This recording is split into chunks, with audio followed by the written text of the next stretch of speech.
Why are you getting so worked up about marrying someone who dropped out of college? My sister Michelle, who loves to call herself an elite, said in a triumphant voice. Since I introduced my fiancé, she's been saying whatever she pleases. But I've had enough. She'll regret knowing the truth. I'm Roseanne. I'm 29 years old and about to marry my fiancé. My life is about to change significantly after marriage. I quit my job at a trading company and am now focusing on wedding preparations. My fiancé Hadley is a very calm person. He gets along well with my parents too. It helps that Hadley and I met through my dad's work. My dad is the president of a small but beloved local company. Our business thrives because of the support of local people. I really respect my dad for that. When I see Dad's happy face saying, "I can't believe Hadley is marrying my daughter," my joy about the wedding doubles. It's supposed to be the springtime of my life, but... Hello. Sis, are you here? My parents are at work during the day on weekdays. I was home alone, and the loud footsteps echoed in the empty house. Roseanne, I'm home. Oh, there you are. Long time no see. The quiet afternoon was suddenly interrupted by my sister Michelle's arrival. Michelle, who is 2 years younger than me, lives alone away from home. This house looks old. Dad is the president, so he should spend some money on renovations. Michelle threw her bags on the sofa and looked around the living room with disdain. Dad and Mom are practical people. Besides, this house isn't even 20 years old. Oh, yes, sis, you're frugal too. Michelle scowled, as usual. Michelle has always loved flashy things and glamorous events. When she was little, she would often demand to go on overseas trips or buy brand-name clothes, causing trouble for our parents. Our family wasn't struggling with money, but we were practical. That's why our parents initially opposed Michelle attending an expensive private school with a cute uniform just because she liked it.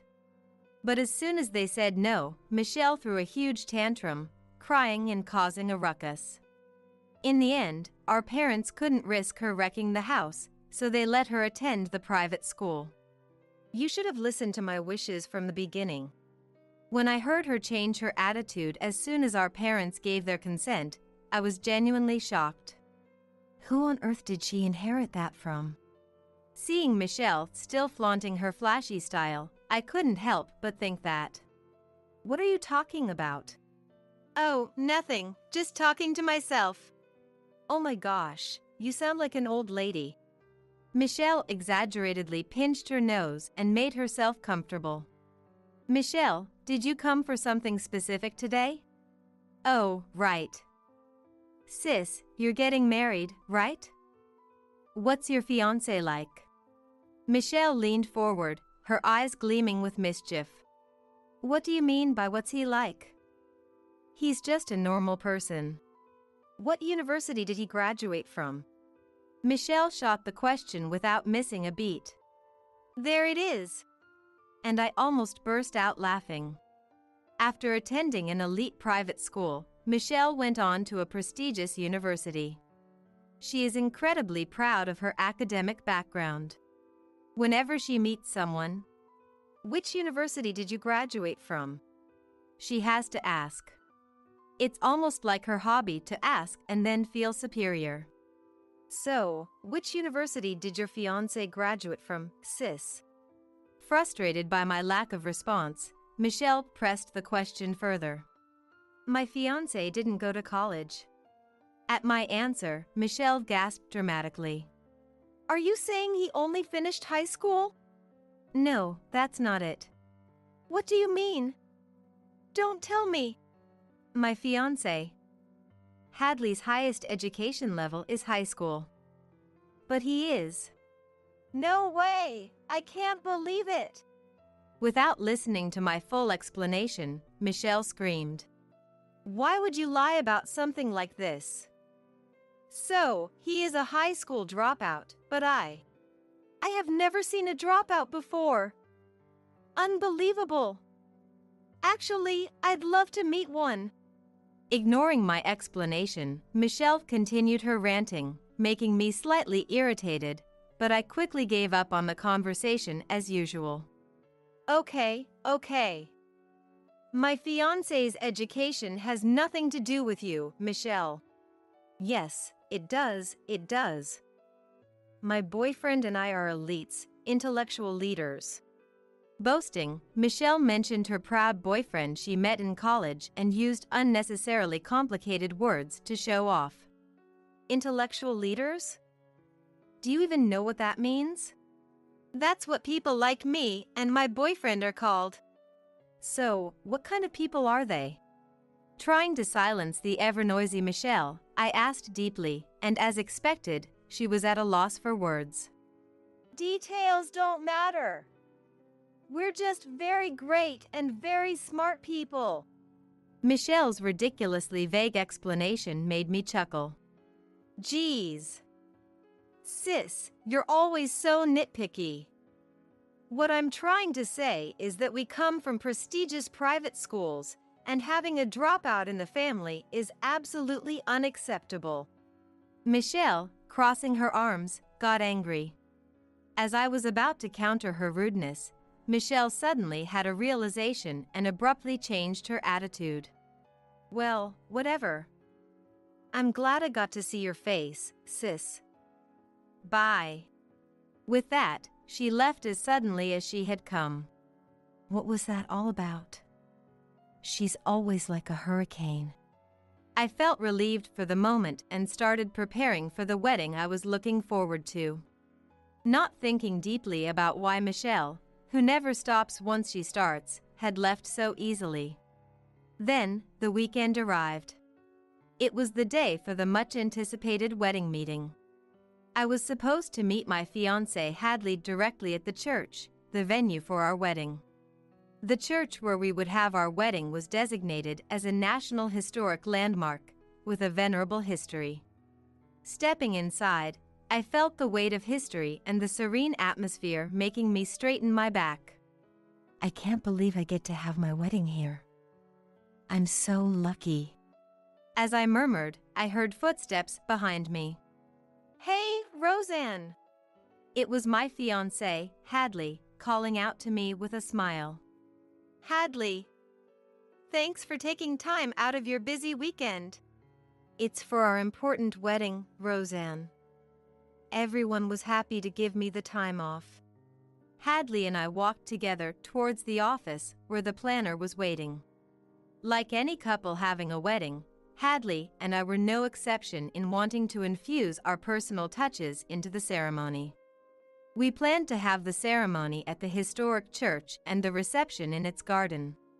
Since the venue was so prestigious, we chose elegant dresses, tuxedos, and bouquets to match. We also meticulously selected the food, wedding favors, wedding cake, and table flowers to ensure our guests would enjoy themselves. Oh, but all the dresses are so beautiful.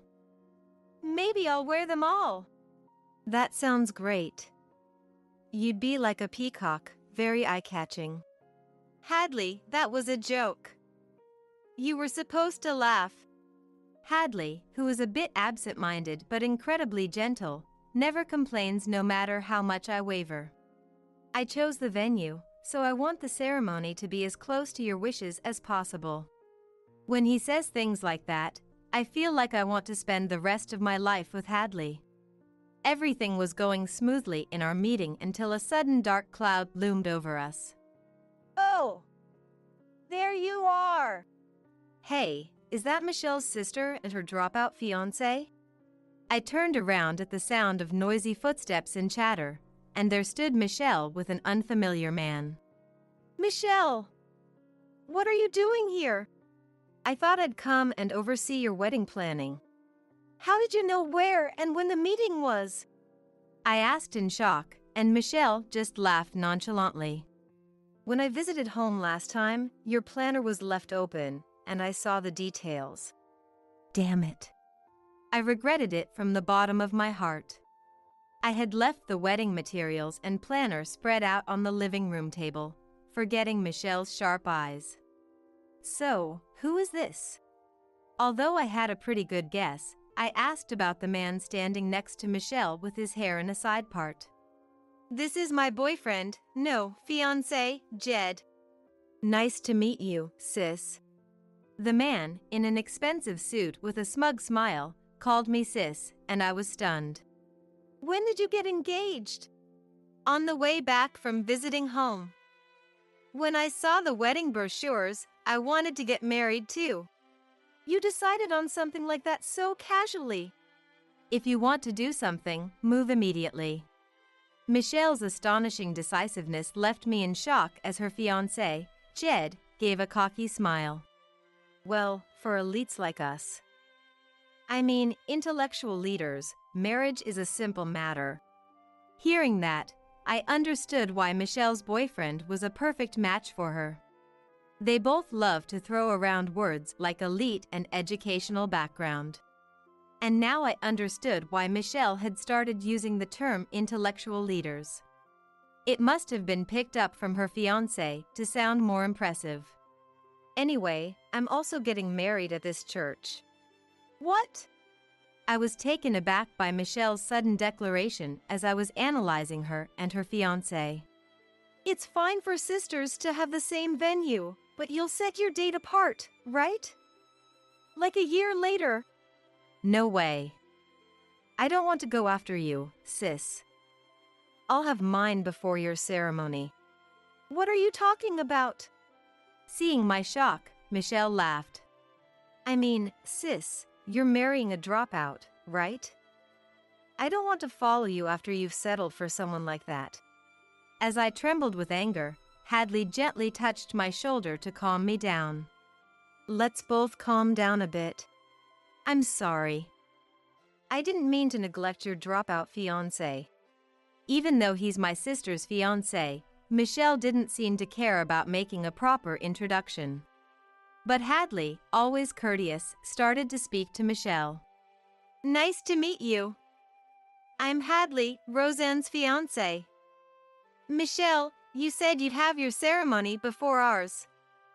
Was there an open reservation?" Michelle looked down at the ever-polite Hadley with a mocking smile. "In this world, there's something called a waiting list. The spot exactly 1 week before your scheduled date was available. When you book a venue, it's common sense to check if any good dates have cancellations, right?" Michelle's fiancé joined in with a creepy laugh. However, Hadley tilted his head in confusion in front of the two of them. "Oh, there were cancellations? In that case, we might be able to book it." Hadley muttered to himself, and Michelle and her fiancé Jed laughed mockingly. "Just as we thought, Sis's fiancé is exactly as we imagined. He's kinda spacey, typical for someone who dropped out." "Hey, since you dropped out, do you even know calculus? Can you say sine, cosine, tangent?" Michelle and Jed laughed crudely, and I glared at them with all my might. "Enough. If you keep causing a ruckus, get out." Michelle looked at me, blazing with anger, and exaggeratedly shrugged her shoulders. "Scary. Sis, you're really worried about marrying a dropout, aren't you?" "You shouldn't marry out of desperation, sis." Feeling completely drained, I had no words left for these two who couldn't understand a thing. "All right, let's accomplish what we came here for today." Completely carefree, Michelle started taking pictures of our wedding planning documents on the desk. "What are you doing?" "These are important documents for our wedding." Hadley tried to stop her, but Michelle pushed him aside and continued taking pictures. "I don't have time until the wedding. You get that, right?" Michelle's strange statement made me step closer to her. "What do you mean? Why does not having time mean you need to take pictures of our wedding plans?" "It's too hard to come up with everything now, so I'll just copy you guys." I was left speechless again, for what felt like the 100th time today. Could I really be rendered speechless so frequently in my life? This bouquet design is nice. And we'll order the table flowers from the same place. The wedding cake is stylish too. It's more fitting for a university graduate like me than for a dropout groom. Satisfied, Michelle and Jed left just as noisily as they had arrived. No way. They're having the same setup a week before us. This can't be real. Getting married at the church a week before us is true, but they'll probably just use our ideas as inspiration, right? Hadley and I thought even those two would know the difference between right and wrong. I was used to being pushed around by Michelle's selfishness. I felt sorry for Hadley, but I decided to give up on Michelle and her fiancé having their wedding a week before ours. Just as I began to think about apologizing to our relatives for the burden of having two sisters' weddings so close together, I received a call from the florist I had found on social media, who specialized in weddings.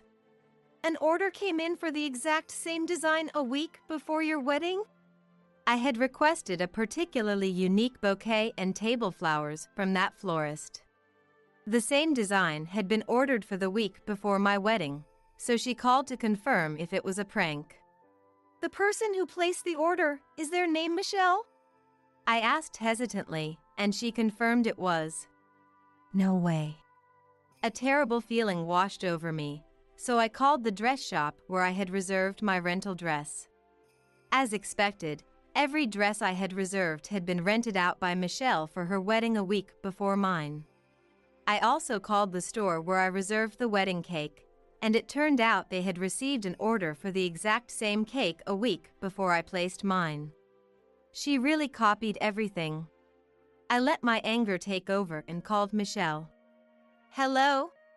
Michelle answered with her usual carefree voice, and I immediately felt my anger rising.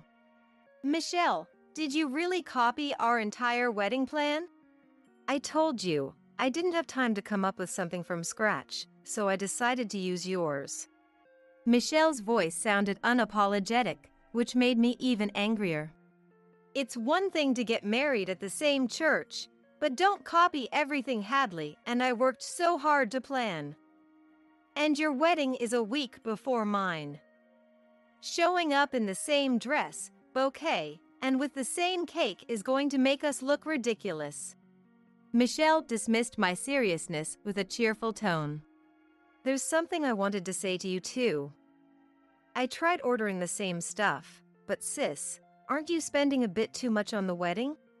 How dare you? And no, we have a budget, and everything is within that. That's fine, but that amount of money shouldn't be spent by someone marrying a college dropout. You'll need money for lots of things in the future. I could practically see Michelle's smug face through the phone. Speechless with anger, I listened as Michelle continued confidently. The wedding isn't the end goal. Sis, you're marrying a dropout and you're going to have a life full of compromises. Why do you have to say such things? Our plan was perfect for elites like us. If you don't want to be compared, maybe you should reconsider your venue and plans to something more modest. No way. The venue is non-negotiable, and Hadley and I put our hearts into this plan. Michelle laughed as if cutting me off. What's the point of putting effort into a wedding with a dropout? Michelle, that's enough. I clutched the phone tightly after Michelle hung up, pacing the living room in fury.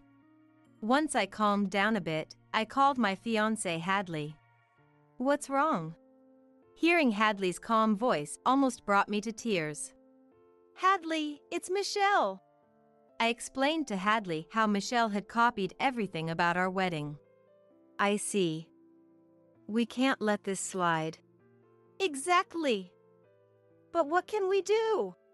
In that case, let's call Michelle and her fiancé to our next planning meeting. What? We then meticulously planned our strategy over the phone. Got it. We'll make Michelle regret doing this. Feeling much more determined, I ended the call with Hadley. On the day of our wedding planning meeting, Why did you call Jed and me here? We're really busy. Michelle and her fiancé Jed were extremely annoyed at being summoned to the church office. We wanted to talk to you about copying our entire wedding plan. I looked at the two calmly. We didn't have time until the wedding, so we adopted your ideas. That's right. That plan isn't suitable for someone marrying a dropout, so you should go for a simpler wedding. Seeing them sitting there so arrogantly, Hadley and I decided to tease them a little. Our wedding is something we designed for ourselves. It's something that fits us, and I think everyone will be happy with it. That's right. We thought about having a wedding that suits us at this historic church. As expected, Michelle and Jed started laughing at our words. That wedding that suits you, does Sis's fiancé even have a proper job? I've been wondering that. What kind of job can a college dropout get? To the laughing pair, Hadley calmly replied. In simple terms, helping out with the family business. Helping out with the family business? You mean like being a homemaker? Michelle exaggeratedly leaned back. She then leaned in close to Jed and laughed mockingly. See, a dropout with no proper work experience. Yeah, Michelle wisely chose an elite like me, but Sis doesn't have the same eye for quality. Marrying someone unemployed, unbelievable. No matter how rude their comments were, Hadley and I didn't mind. In fact, thinking about what was to come, we almost wanted them to keep going. I do contribute to society, you know. When Hadley laughed, Michelle and Jed only got more encouraged. Being a homemaker doesn't count as a job, you know that, right? We, the intellectual elite, keep society running, while you are just a burden. We didn't realize there were such representatives of burdens. Good thing we're in the intellectual elite.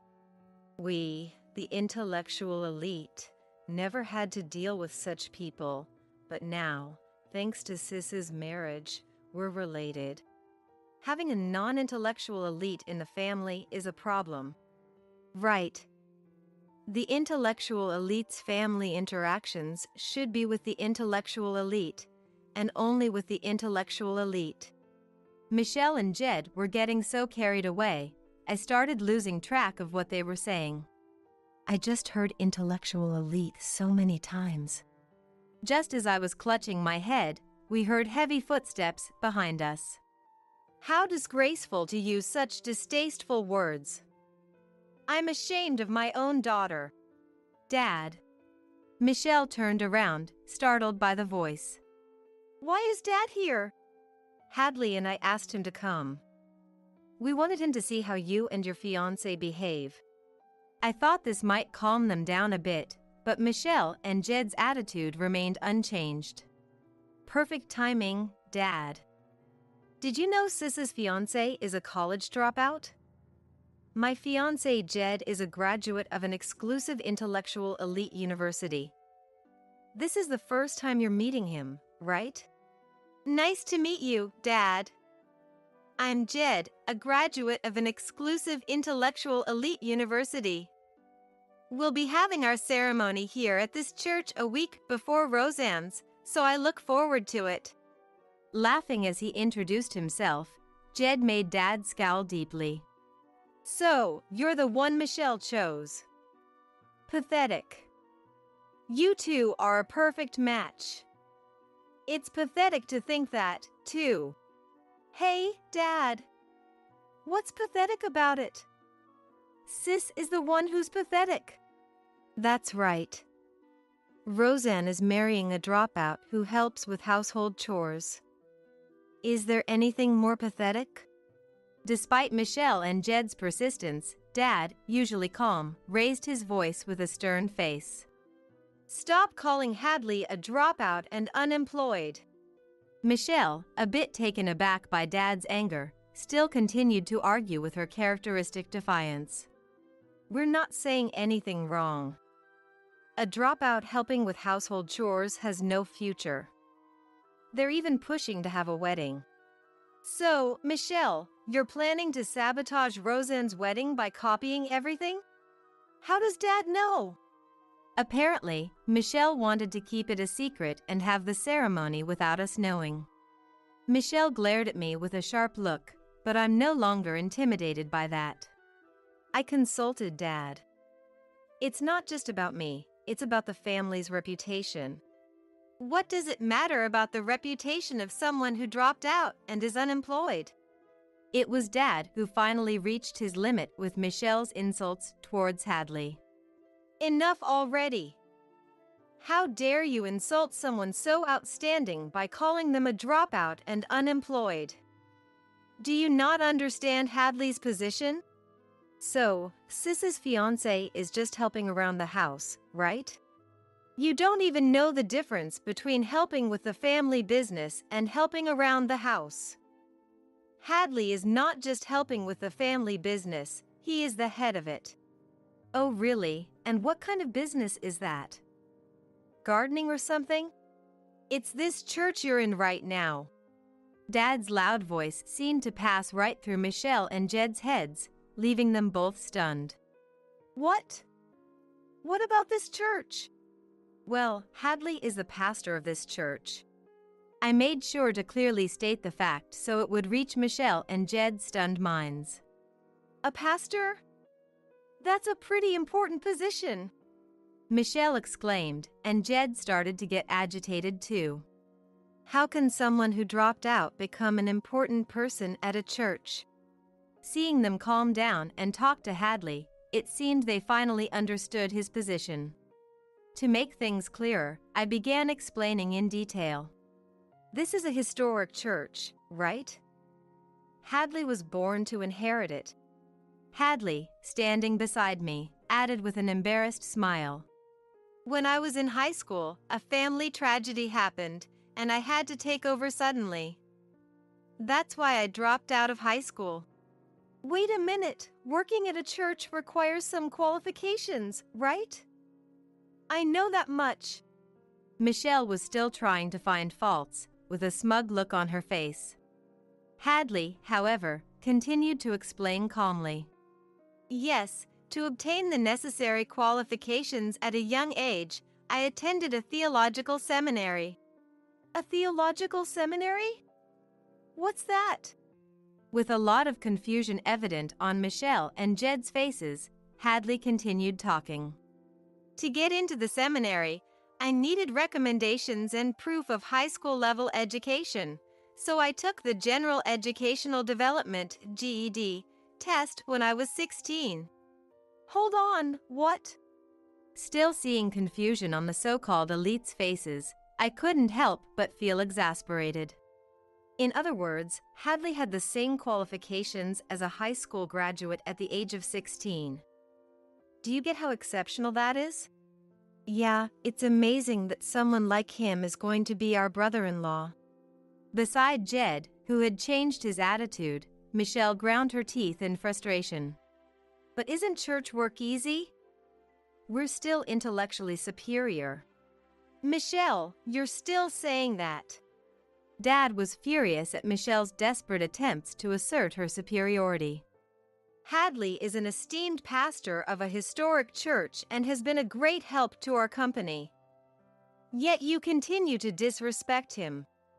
Facing Dad's shaking anger. But, Michelle still muttered. Turning away from Michelle, Dad apologized to Hadley. Hadley, please forgive my daughter's rudeness. I promise Michelle will not come near this church again. Wait a minute. We're having our wedding here. I'm definitely going to make sure it gets canceled, Dad said firmly to Michelle, who looked like she was about to start a commotion. Seeing this, that's right. Hadley nodded. Michelle and her fiancé, Jed, probably don't want to be associated with a dropout like me. Maybe it's better this way. They wouldn't want to have their wedding at a church where a dropout is the minister, right?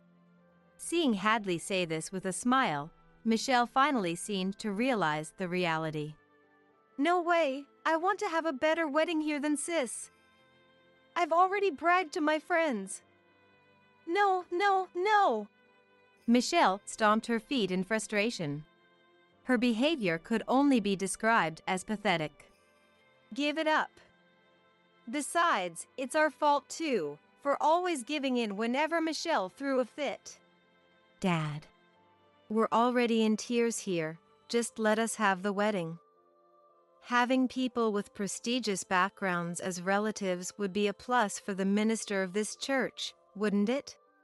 Jed, rubbing his hands together, approached Dad. What's a plus about it? It's nothing but a minus. Besides, you have no right to call me Dad. It's ridiculous. You two didn't even properly announce your engagement, and now you're here laughing like fools, expecting to have a wedding here? Seeing that crying wasn't going to work with the enraged Dad, Michelle stopped her tears and began making excuses. But we suddenly decided to get married, and we were busy, and we don't really know how to do formal greetings. Even as Michelle pouted and made excuses, Dad glared at her. Enough. We don't need uneducated relatives who only want to use the term intellectual elite to sound important. Michelle, our family is cutting ties with you. At Dad's sudden declaration of disownment, Michelle turned pale. No way, Dad, you're joking. I wouldn't say something like this as a joke. Spend some time alone and think about how terrible you've been treating people. With Dad's declaration of disownment, Michelle and Jed turned pale and started to panic. No, I can't stand it. Dad, I love being the daughter of a CEO in the intellectual elite. I don't care. Your like-minded husband is from that intellectual elite, right? Now you can brag about being the wife of an intellectual elite. Jed turned even paler at Dad's words as he turned away. This is bad, Michelle. I quit my job because I thought your dad was a CEO. If we're disowned, I'll be unemployed. Are you kidding? I just submitted my resignation because I thought I'd be a housewife after marrying you. The resignation process is already complete. As Michelle and Jed started to insult each other, we just watched them. You two, what a reckless move. I said, exasperated, and Hadley nodded gently. Like a catapult. Hadley, that's a hard-to-understand metaphor. In the end, Michelle and Jed, who kept making a fuss, were taken away by the furious Dad. And as planned, Hadley and I were able to have our dream wedding at the church where Hadley serves as a minister. Relatives and friends all praised the beautiful ceremony and enjoyed it. I am filled with joy and happiness. Of course, Michelle did not attend. Free from the long-standing trouble, I feel honestly relieved. Michelle and Jed, despite their impressive educational backgrounds, are struggling to find new jobs because of their Everest-sized pride. There was one time when I answered one of the many calls from Michelle. Hello? Finally, sis, you answered. Could you lend me some money? We're struggling to cover living expenses, but I promise I'll pay you back soon. Michelle, speaking rapidly, seemed to be having a hard time giving up her love for a flashy lifestyle even after becoming unemployed. Oh, so now you're crying to me, the one who chose a college dropout? Where's your pride? I replied coldly, making Michelle stumble over her words. But I didn't know Hadley was a dropout. I'm sorry. As a pastor's wife, you must be well off, right? Could you just help a little? Determined that this would be the last time, I cleared my throat and took a deep breath. Stop whining! If you want to call yourselves intellectual leaders, bite the bullet, get a job, and contribute to society. I could hear Michelle gasp on the other end of the line. Satisfied with my response, I hung up the phone. Since then, I haven't heard from Michelle at all. Hadley and I have been busy working to support our church. Hadley, though sometimes a bit absent-minded, is a really handsome pastor. To support him better, I've started attending a college to get my own pastor's qualifications. It's a hectic but fulfilling time, and working toward our goals makes me very happy. I had just finished dinner alone and was getting ready for bed while watching my favorite drama on TV when suddenly, I heard a loud banging on the front door. To check what was going on, I quickly put on a light jacket, changed from slippers to sandals, and walked to the door, asking, "Who is it?" without opening it. Then, from the pitch-black, stormy night outside, I barely heard a voice saying, "Grandma." It was the voice of my grandchild, Emily. As soon as I opened the front door, I saw Emily standing there, tears streaming down her face. I quickly pulled her into the house to shield her from the strong night wind and calmed her down before asking what had happened. It was clear that something urgent had brought her to my house alone at such a late hour. Even though I was worried about her little body being out in the strong wind, I wrapped her in a blanket to warm her up and listened to her story. "Emily, what happened? Why are you here alone at this hour? Where's your mom?" Mom isn't moving. She collapsed." Upon hearing that, I couldn't sit still and drove Emily to her mother's house to check on her. As Emily led me to the living room, I immediately saw Grace lying on the floor. "Grace? Grace! Emily, where's your dad?" In this situation, there's no way her husband, Bobby, wouldn't be around. "Dad hit Mom, then left the house, saying she'd wake up soon. Then he went to work." Hearing that, a shock like lightning ran through my body. "Mrs. White. Mrs. White. Mrs. Frances White. Oh, yes. Sorry, I'm coming." In the waiting room of our regular hospital, whether on weekdays or weekends, it's always crowded, which naturally means long waiting times. Usually, I kill time with the numerous magazines and TV provided by the hospital, but once those become boring, there's nothing left to do but wait. In such times, the only way to pass the time is to use my phone. I used to read the news, but lately, I've been obsessed with something Grace introduced to me: social media. As a result, I sometimes miss the nurse calling my name. "Mrs. White, thank you for coming to your regular checkup. Your health seems fine. By the way, I heard from the nurse that you've been quite into social media lately." "Yes, that's right. Grace taught me about it." The reason I started using social media. It wasn't just because Grace told me it was fun, it was also because the man Grace married happens to be a somewhat famous influencer. Before getting married, Grace had no interest in social media, and she would often wonder aloud during our lunchtime variety shows why it was so popular. However, when the topic of marriage or relationships came up on the show, her demeanor would change. She used to laugh along, but suddenly, she'd sigh and look at the magazines on the table. Grace had a history of dating several men, but none of those relationships led to marriage. Each one ended within 3 years, and she often lamented her bad luck with men. But recently, those complaints have stopped, and she avoids marriage-related topics on TV or in magazines, almost as if she's unconsciously blocking them out. Has she given up on marriage, or has she grown tired of the idea? Seeing Grace react so strongly against marriage makes it difficult for me to ask if she's met anyone new recently. Despite this, I still want Grace to marry and build a happy family. I wish for this because my own marriage with my late husband was so happy, and I want Grace to find the same kind of happiness. However, as a parent, I don't want to force it upon her. I wish there was a good way to help. Thinking about all this, it was time for my regular hospital visit. I took an eco bag with me to stop by the grocery store on the way back.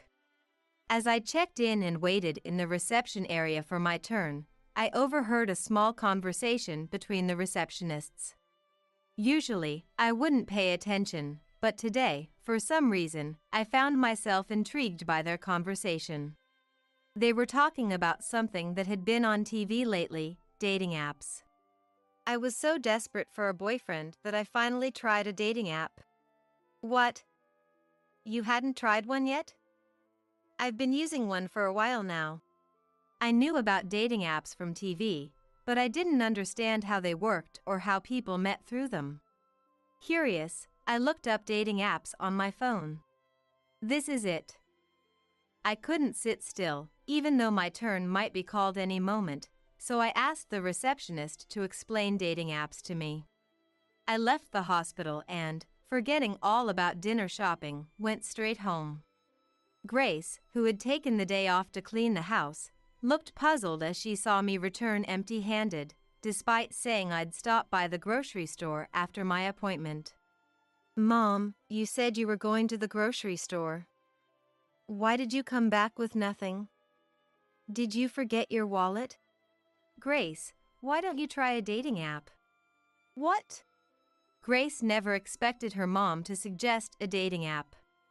However, as I saw Grace's face, she didn't seem like she had completely given up on marriage. She looked almost cheerful. Although she initially said no, as I kept talking about the app and sharing stories from the receptionists about how they met their boyfriends, I could see Grace's expression change, showing clear interest. After dinner, I went to the bathroom. When I came back to the living room, I caught a glimpse of Grace's phone screen. It seemed she had downloaded the dating app while I was in the bathroom and was setting it up. Noticing my presence, Grace quickly hid her phone and gave me a suspicious look as I grinned. What's with that look? I didn't start it because you suggested it. I had been curious about it for a while. Sure, I get it. So, have you found anyone interesting yet? Well, it's not that easy. I just started. Even though she seemed skeptical, Grace's face looked happy as she used the app, which made me feel cheerful too. A week later. Friday evening. As I was preparing dinner, Grace came home from work, threw her bags at the door, and rushed over to show me her phone. Mom, what should I do? I've been asked out on a date.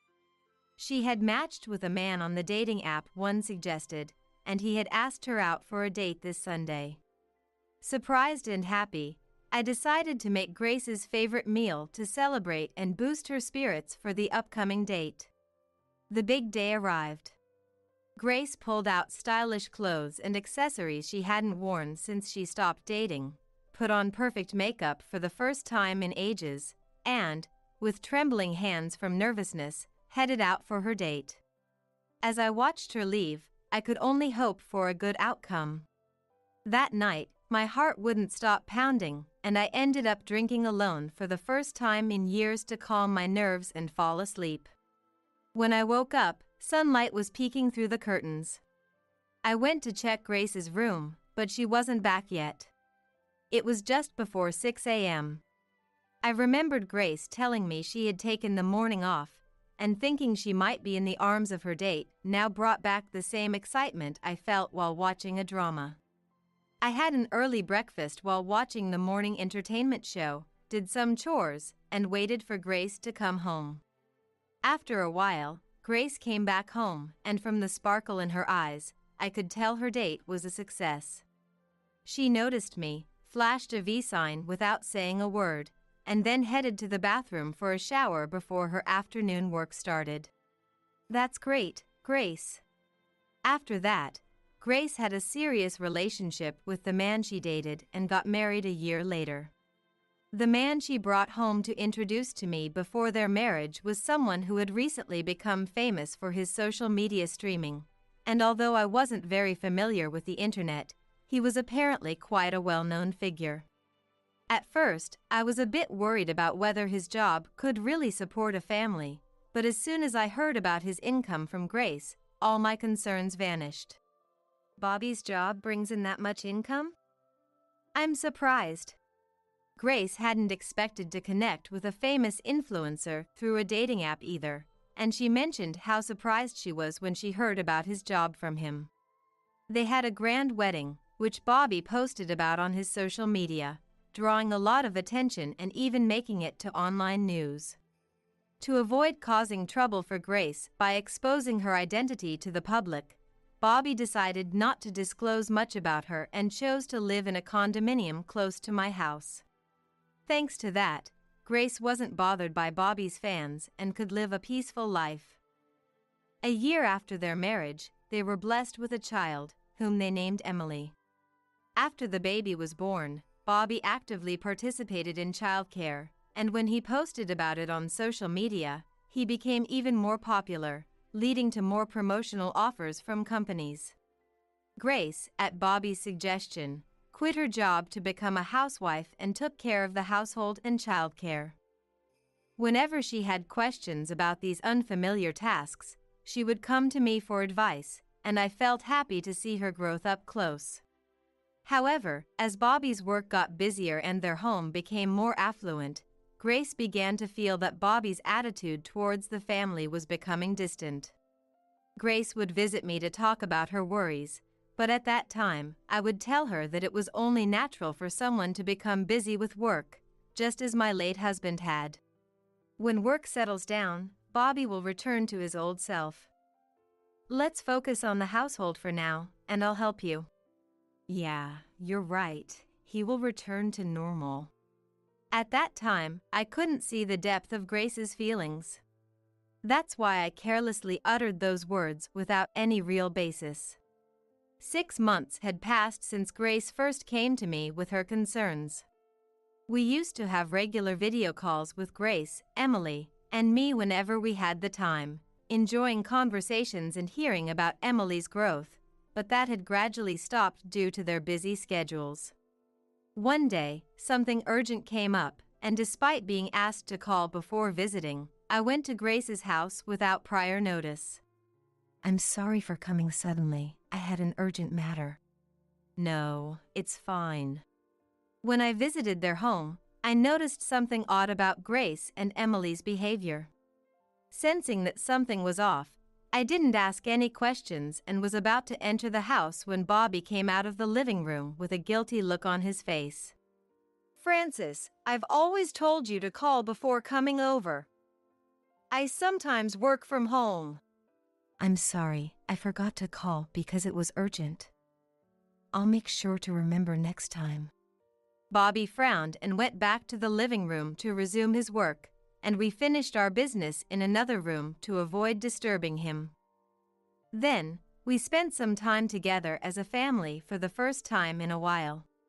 In the time I hadn't seen her, Emily had grown even more adorable, and her sweet smile was almost too bright for my old eyes. Grace, too, looked more like a mother than ever before. After about an hour of talking, Bobby knocked on the door and said, "I'm going out," and left. I've finished my business, so I should head home. There are other things I need to do. Okay, Mom? Just as I was about to leave, Grace hesitated as if she wanted to say something. Yes? What is it? No, I'll talk to you if I have any more problems. I left, still feeling the unease from earlier, but I didn't ask them anything more and went on to my next task. On the bus, I saw Bobby's social media post. It was a picture of a happy family, completely different from the tense atmosphere I had felt earlier.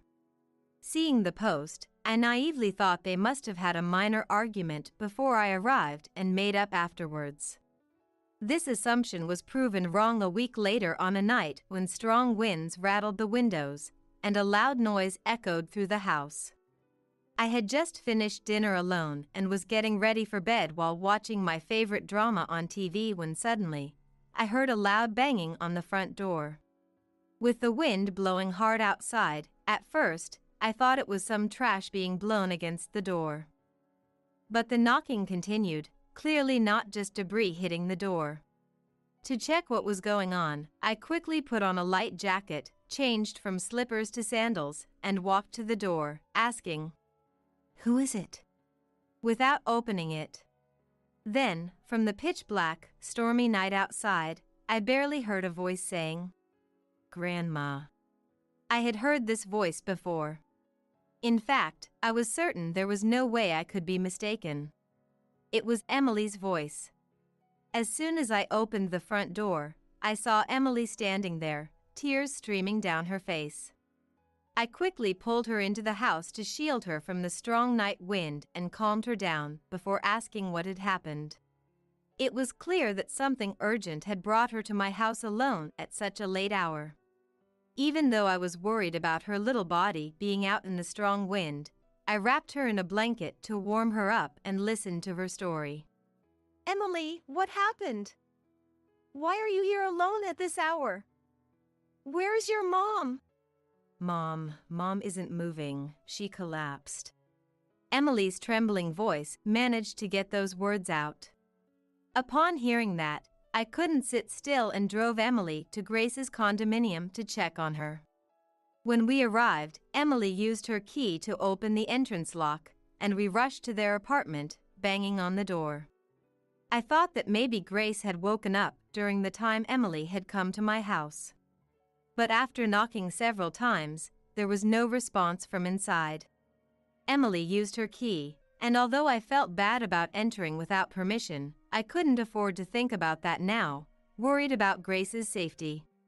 Following Emily's lead, I hurried to the living room, where we immediately saw Grace lying on the floor. "Grace?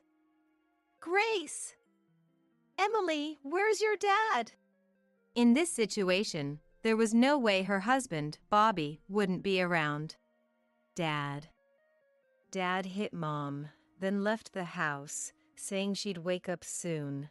Then he went to work. Hearing that, a shock like lightning ran through my body.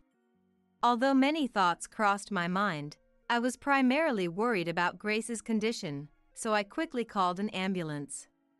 At the hospital, the doctors found that Grace had suffered a severe head injury likely caused by the fall, resulting in internal bleeding that required emergency surgery. Grace was taken to the operating room, and the surgery was expected to take several hours. The red light outside the operating room cast a dim glow in the dark hospital, making my and Emily's hearts churn like a stormy sea. Several hours later, Grace was brought out on a gurney, accompanied by doctors and nurses. Emily and I stood there, stunned. The surgeon informed us that while the surgery was successful, Grace was still in a critical condition, hovering between life and death. As we watched Grace being moved to her hospital room, a mix of emotions overwhelmed us, but I decided to try contacting Bobby. However, despite repeated attempts, I couldn't reach him, so I stayed by Grace's side for several days, while Emily continued to go to school from the hospital. The nurses noticed the odd situation of a patient whose chart indicated 2 parents, but only one was present, but they didn't pry into our private matters. Still, I couldn't get in touch with Bobby. Eventually, I managed to get in direct contact with Bobby a few days after Grace was hospitalized. Amidst my numerous voicemails, he must have heard one and showed up at the hospital, feigning concern in front of the nurses. However, despite being at the hospital, he showed no real concern for Grace's condition, only speaking to her briefly, acting so indifferent that it was hard to believe he was her husband. "Bobby, are you really here because you're worried about Grace, or is there something inconvenient that you're worried about if she wakes up?" Without flinching, he coldly responded, "She hurt herself," leaving me in disbelief. Why? Because Emily's testimony clearly indicated that Bobby was responsible. There was no way pure-hearted Emily would lie. Even if she had lied, she had nothing to gain from it, and considering she had braved the storm to come to my house for help, it was clear she was telling the truth. "I've called you repeatedly, but you didn't return any calls. Where have you been while Grace is in this state?" When I pressed him, Bobby sighed as if annoyed and pulled out a notebook and a business card holder from his bag. The notebook was filled with times and places, detailing exactly where he had been on the night Emily came to my house. That night, Bobby had been out dining with fellow influencers.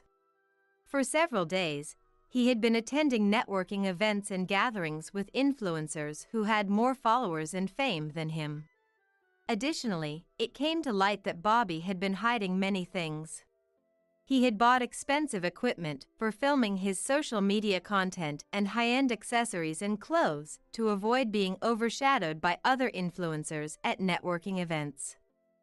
Receipts for these purchases were found. Realizing he couldn't hide it any longer, Bobby began to confess everything he had been hiding, including the circumstances that led to Grace's collapse. He revealed that the costs of buying accessories and equipment had spiraled out of control, and despite earning from sponsored posts, he had secretly taken loans from a finance company, leading to arguments when Grace found out. There had been continuous arguments about social media and debt, and Bobby's attitude towards Grace and Emily had become increasingly harsh. While his social media posts depicted a happy family, the reality was vastly different, creating a significant emotional rift. On the day Grace collapsed and Emily came to seek help, Grace had pleaded with Bobby to quit social media to save their family, but he had lashed out violently and then went to a networking event. It wasn't just that. Dad kicked her when she grabbed his leg while she was down, shouting, "Let go." Emily's further revelations added to the secrets Bobby had already confessed. He instinctively tried to cover Emily's mouth to stop her from saying more, but a male nurse in the room restrained him. The doctor, deeming it dangerous for Bobby to act out, instructed the nurse to call the police, and a few minutes later, Bobby was taken into custody. Following this, with my accompaniment, Emily provided a detailed account of the events to the police, leading to the case being officially treated as a domestic violence incident. Although not reported by the media, Bobby was effectively forced into a hiatus from his activities. While he ceased his social media updates to contain the situation, I felt it was necessary to expose the truth to the public. I bought a phone for Emily and suggested she reveal Bobby's true nature herself. Initially, I considered going to the media, but I feared it would infringe on Grace and Emily's privacy. Instead, I sent a disclosure letter to the companies that had sponsored Bobby. The effect was immediate. Bobby received numerous inquiries from sponsors, and once they confirmed Emily's revelations were true, their trust in him plummeted. Already under mental strain from police questioning, Bobby was devastated when companies started demanding compensation for breach of contract. His social network and connections crumbled, and Bobby cursed his actions. Emily and I visited the hospital every day, desperately trying to bring Grace back from the brink of death. We believed that if we kept talking to her, she would eventually wake up. We prepared changes of clothes and kept talking to Grace, believing she would wake up someday. One day, after finishing all the household chores in the morning, Emily and I headed to the hospital, as her school was also on break. We had become familiar faces to the receptionists. As we rode the elevator to Grace's hospital room, we heard voices from inside. Curious, we entered to find Grace awake, cheerfully talking to a nurse. Seeing Grace awake, Emily forgot she was in a hospital and ran to her, crying tears of joy as she hugged her recovering mother. "Mom, I'm so glad. I'm so glad." "Mom, Emily, I'm sorry for worrying you, but I'm okay now. I heard Emily helped me. Emily is my hero, thank you." I was so worried, Grace. "Mom, thank you so much for taking care of Emily too." Emily and I hugged Grace tightly, vowing never to let something like this happen again, and explained everything that had occurred while she was unconscious. But there was no need to say much. Grace had already made up her mind. Bobby needed to understand that everything he did would come back to him. Grace filed for divorce and demanded substantial alimony as a victim of domestic violence. In exchange for never seeing Emily again, she demanded a significant increase in child support, further inflating Bobby's debt, which had already soared due to the breach of contract fines. Having inflicted violence and publicly lied about his family, Bobby had brought this upon himself. Grace threw the divorce papers at Bobby as he was being taken into police custody, ending their marriage. Later, the divorce papers, properly filled out and signed by Bobby, were sent back to Grace, officially ending their marriage and making them strangers. Since Bobby had rented the apartment under his name, Grace and Emily moved in with me once Grace had recovered. Fortunately, I had plenty of room to spare. Grace took one of the 2 available rooms as her own, and Emily moved into the room Grace used when she was a child. They often talked about Grace's childhood, bringing laughter and joy. As for Bobby, he paid his bail but lost all credibility. Having built his career as a family-oriented influencer, he couldn't continue his work after the divorce and was left despondent. He tried to get a job in corporate PR using his influencer skills, but his bad reputation had already spread, and he was turned down at every interview. Once living a luxurious influencer life, Bobby now faced poverty and even came to my house, seeking help. However, we decided we had no obligation to help him and called the police when he wouldn't leave. As the police took him away again, his figure seemed much smaller than the man who once flaunted his wealth and status. We might not live as luxuriously as before, but the 3 of us vowed to support each other and live even happier lives together.